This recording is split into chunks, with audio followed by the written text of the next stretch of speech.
Hello and welcome to my easy to understand guide to GQ magazine and representation. This video is going to be particularly relevant for you if you were studying the AQA A-Level Media Studies specification.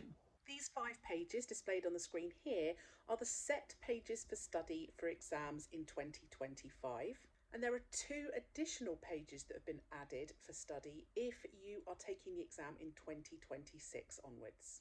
Men in this magazine and the set pages are represented as quite powerful and quite important, and this perhaps reflects the fact that the target audience for GQ is obviously quite male. There's a large close-up of Robert Pattinson on the front cover. He obscures the title, he's got a very direct gaze to the audience, and that makes him feel quite dominant. Some of the cover lines mention other very powerful dominant men as well, like Francis Ford Coppola.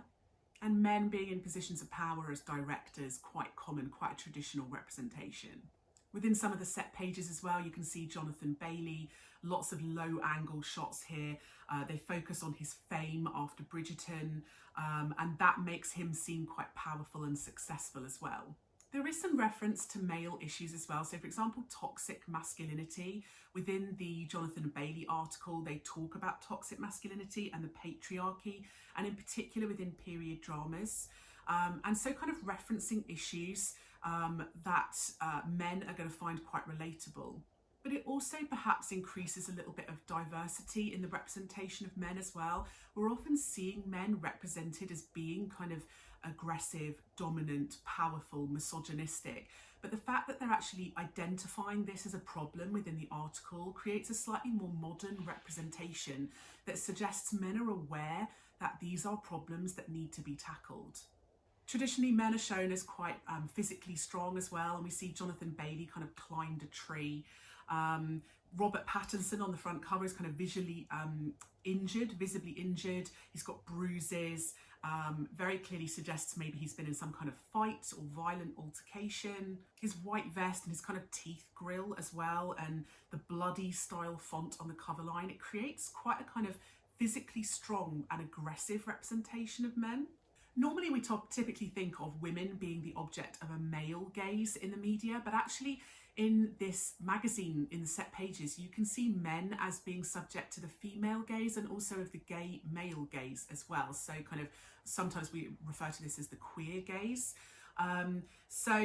Jonathan Bailey, they discuss him as being a sex symbol. They call him smouldering.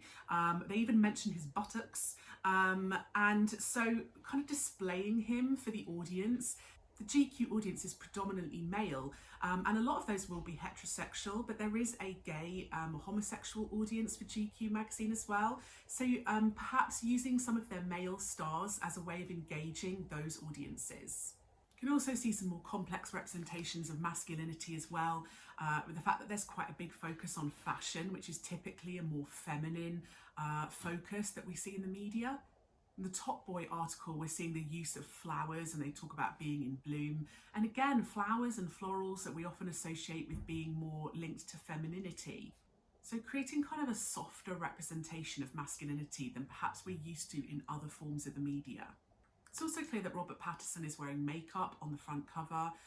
And again, there's kind of like challenging ideas about masculinity and what's acceptable within gender roles. So we've got representations of men being physically strong, physically dominant, physically aggressive, successful, wealthy and powerful. But we've also got representations of men being sexualized and objectified and acknowledging toxic masculinity and the patriarchy.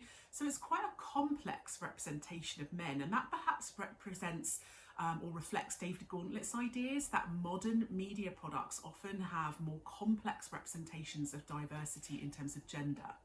There's quite a big focus on representations of middle and upper class people within this magazine, and that might reflect the ABC1 demographic of GQ.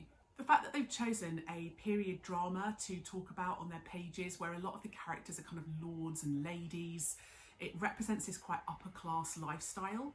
They talk about how he attended Magdalen College School in Oxford, and there's references in the article to Shakespeare, designer clothes, there's references to high price items as well. So clearly suggesting that this magazine is very reflective and embracing of that middle to upper class aspirational lifestyle. In the media, we often see sexuality and in particular sort of LGBTQ+ as being marginalised or underrepresented or not represented at all.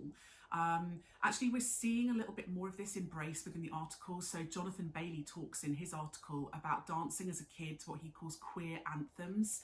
And he explains his coming out story and the discrimination that he faced and that gay people face in general in the industry.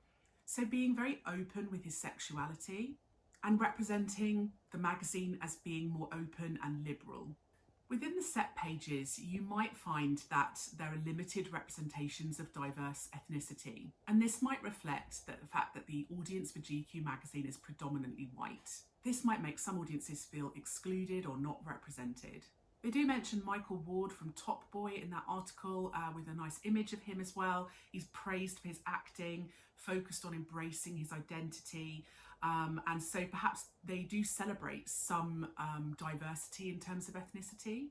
So that was my easy to understand guide to GQ magazine and representation. Don't forget to subscribe to my channel for other videos that might be relevant for you. And if you would like a video that I don't already have, leave a little comment below and I'll see what I can do.